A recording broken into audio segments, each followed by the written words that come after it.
Right, hi guys, hope you're keeping well. Just a video of Miss Magoo, just for valuation purposes please at the moment. And what I'm going to do is in true aquaholic style, I'll give you a run around the outside, then we'll go inside, and then I'll finish with the mechanicals.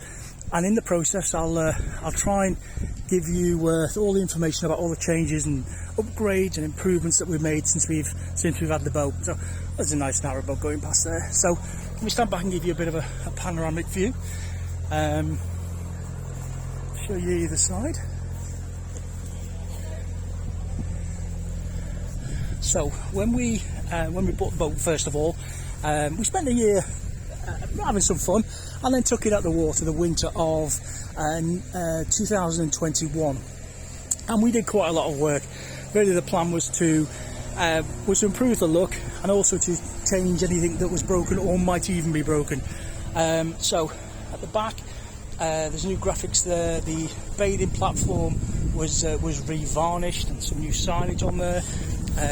Canopy, as you can see, is in pretty good shape. There's no major rips or tears in there. The zips have had a couple of repairs in some other places, but it's completely watertight with no issues.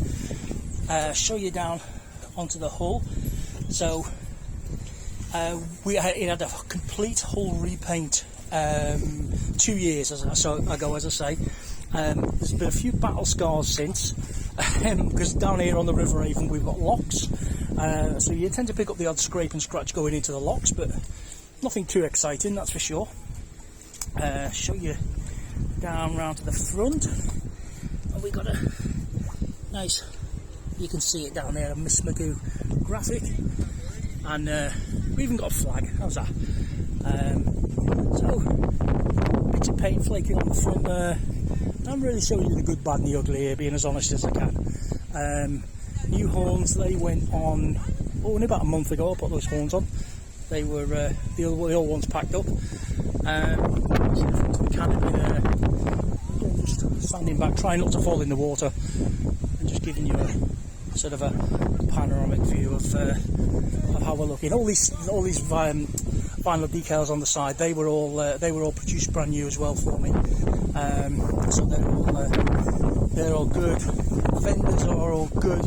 Again, they were new a couple of years ago when we changed those. Cool. I shall now show you inside. All right, guys. So welcome to the back of Miss Magoo. Let me give you a tour around. The brilliant thing about this boat, and really the big reason why we bought it, is this huge seating area, which is absolutely brilliant in all sorts of weathers. We just spend hours and hours sat here. Loads to see out the front.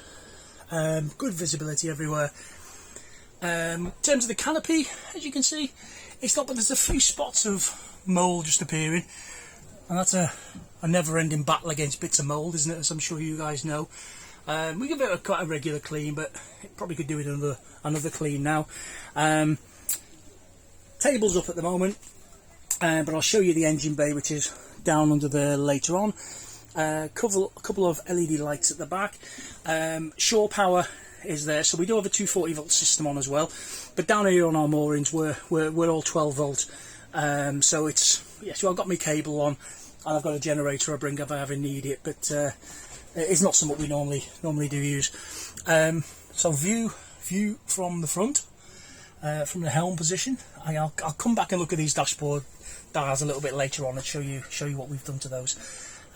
Windscreen wipers, both motors have been rebuilt and cleaned up. They both work absolutely perfectly now. I'll show you a view of the floor. It's not very exciting, but just so you know that it's there and it's not damaged and broken. And the same with the door. Great, so let's go down and have a look inside, and I shall just turn myself around and go down this way. And I'm going to start on the left, I think. So storage in there and easy access to all the bits and pieces at the back. VHF radio does work, but I've got the fuse out at the moment because I'm not licensed to use it, and we don't really need it down here on the River Avon. Fire blanket, toilet, you can see. works absolutely fine. We put this toilet in, oh, maybe 6 months ago. We previously had an electric one and had endless problems with the macerators and all sorts of stuff. So went back to a simple pump out toilet. Works absolutely fine. Now it is a sea toilet, and it has a tank as well. So where it's legal to do so, you can dispose straight from underneath your boat. We're currently running, obviously, on a tank. Little hatch at the top there, so you can get to all the exciting electrical stuff. Coming on round to this side where we've got the galley, so a bit of storage down at the back.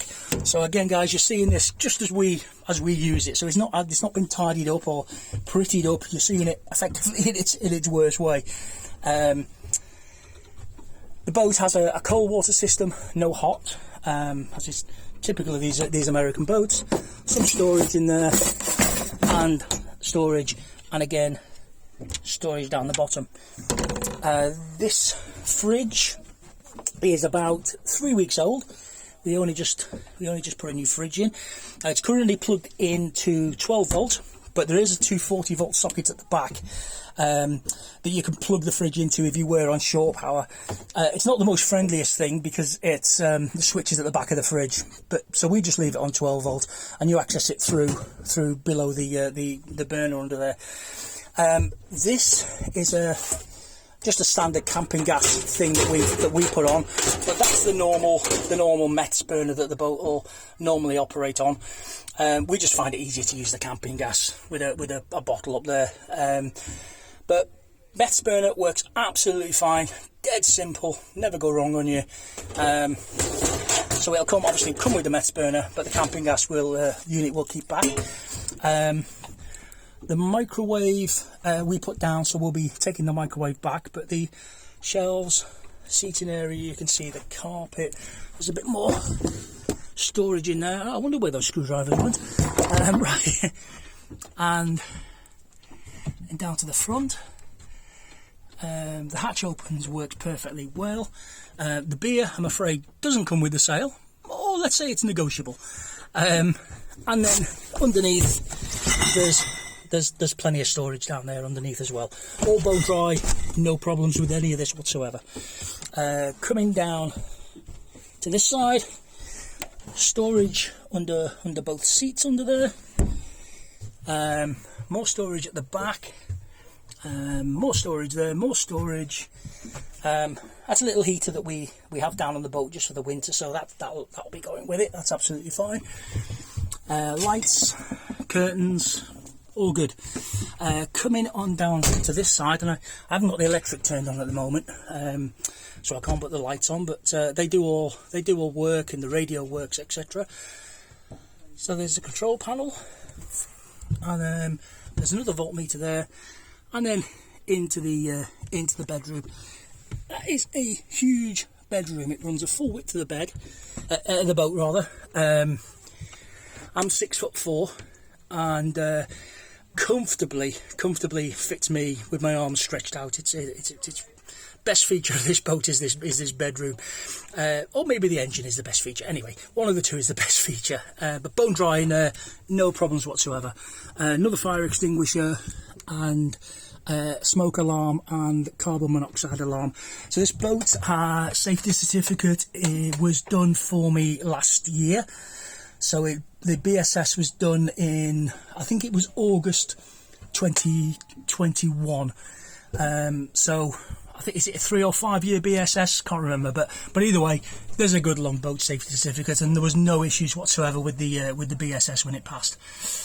Let me go up now and show you the engine bay, which is never the easiest thing to do on your own, so bear with me. I'm just going to lift the table up and lift the engine bay canopy up. So there you go, all I've done is lifted up the engine bay canopy. Oh, I never mentioned these chairs across the back. There's loads of storage in there as well, guys. So it is the thing I think I'll miss the most about this boat is that engine. The Mer Cruiser 5.7 V8, 260 horsepower, absolutely brilliant for a kit. So let me give you a quick tour of the engine bay. So just some storage down there. You've got the pump guard, you've got the three-way valve for the toilet, whether you're air fluids outside or into the tank. 3 batteries, they are 2.5 years old, those batteries. I've currently got a charge metric system on that I will be taking off, and there's an extra set of solar panels that I will be taking off as well. Now, coming on down, let's get you down to the engine. And actually, it's probably a good time to start talking about the mechanicals. So, as I'm sure we know, big thing about these engines is the risers and the manifolds. And this engine has got just over 900 hours on it. That's all, just 900 hours. So, you know, these things are good for 5,000 hours, I'm sure. But you can see there's no rush trains or anything coming out of the risers there. When we took the boat out of the water, as I said earlier on, we did an awful lot of work, and the things that were changed on it were the starter motor, which is down at the back over there. We changed the distributor, and because the old distributor was looking a bit worn and the pickups were worn, I put in a complete brand new distributor, which came with the pickup, distributor cap, rotor arm, the lot, all brand new. Engine's all been re-timed up nicely as well. The water pump there on the front of the engine, nothing wrong with the old one, but we changed this one anyway, just whilst the boat was out the water to be safe. It had a full oil change, obviously oil filter. It had a new water separator filter fitted. Works absolutely fine, no problems whatsoever. Battery switch is down, not in the most friendly position, but it's down there at the bottom, and the stern drive isolator is down there as well. You can see around the engine, you know, it's not pumping oil out, it's not doing anything silly. You know, really, I've never topped the oil up after it had that oil change 18 months or so ago, a year ago, I should I say. Also worth talking about the outdrive while we're into mechanicals. So, huge amount of work there. So we had the drive taken off. It's an Alpha 1 Gen 1 drive. We had that taken off. The bellows were done. The lower shift cable was replaced. The gland around the shift cable was replaced. The water pump was replaced. The water pump impeller was replaced with a proper Mercruiser one, not one of these cheap Chinese bits of rubbish. So it was all done properly. Oil levels were checked. Everything was fine. The prop was cleaned, polished, and sharpened. Put back together, works absolutely fine. And oh yeah, one little feature you'll just notice that's slightly different from most Mercruisers. You can see the temperature gauge sender unit down there. So that's actually an adapter, because the old sender unit packed up on us couldn't get a replacement, so I've converted it to work off normal centigrade now, and that's just an adapter. So it's kind of future-proofed in that way. But as you can see, everything down there is in just as it should be condition. So what I'm going to do now, guys, is I'm going to put this on pause, turn the batteries on, start the engine up, and I'll show you with the engine running. So bear with me a second. So guys, sat back in the helm now. I'll just give you a tour of the dials. Volts, that's the new or new temperature gauge, which is in centigrade. Really important on these to make sure the right thermostat goes in, because the later versions with the EF5 run 20 degrees hotter than the carburetor versions. So this has got the correct thermostat in, runs 60 degrees rather than the usual 80. Oil pressure gauge, fuel gauge. I think there's about half a tank of fuel. That must be worth £1,000. Hours, 998 hours, as you can see. Original chaparral clock that still works. Trim, and I got a GPS speedo and the rev counter on it. Now these came from China last year as a Christmas present. I put them in. They seem to work okay. I'm not swearing that they're 100% accurate, but they seem to work okay. So let's start her up. There you go. So you can see voltage charging. It's still cold, still stone cold at the moment. There's your oil pressure, and that's from cold. Yeah, it was half a tank of fuel. That's got to be worth £1,000. It must be. And let's see if she'll idle. It is quite warm today. There we are. So from that low start, she'll idle. So the rear counter's bouncing around a little bit. Probably does that until it really warms up. Let me give you a quick look in the engine bay.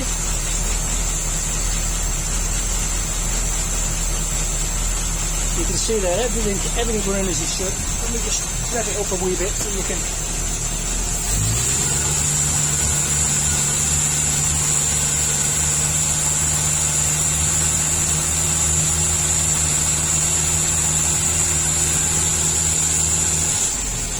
So there you go. Absolutely sweet there. Temperature's slowly starting to come up now. Oil pressure settled down to about 40 psi, which is again absolutely where it should be. We've got a depth gauge there. Now down in the hull, and just have a look down there. See just at the front. There's a depth gauge and an old speedo on a paddle wheel, and I've actually got a little sticker on the side of the boat to help the crane driver so we know where the paddle wheel is. That never really worked properly. That's the old NASA kit, so I took that off, as I say, and then put the GPS speedo in that runs off the front up there. There is a solar panel at the front as well. It just goes off keeps the leisure batteries charged up. A horn, as I say, that was fairly new. I obviously got myself a new toy. So trailer up for the stern drive and trim switch. So what I've found on this is to lift the stern drive up, use trailer up until it's actually moving, and then the trim switch takes over. Which I think that's the way these things are meant to work, but I'm not too sure. Maybe not. And then trim down is just straight off the switch. It's power steering on this boat, so very light on the steering, which presents a bit of a challenge at low speeds, but you know, it's just a different way of driving this type of boat. The switches, rear cabin compartment lights, work lights, nav lights, bilge pump. So the bilge pump is on a manual switch there, but it's also wired automatically, so runs straight off the leisure batteries. If you ever had if there was ever water coming in, then the bilge pump would automatically kick in. We get maybe an inch of water in the bilge after a good rainstorm, so I think that's actually coming in through the engine vents, which I've never managed to solve, and it's never really caused me any problems. Trim tabs, wipers, show you they're working absolutely fine with gusto, I think it's fair to say with those. So yeah, I think that's about it really, guys. So hope this does the job. If you've got any other questions, then please don't hesitate to get in touch. Thank you for watching the video.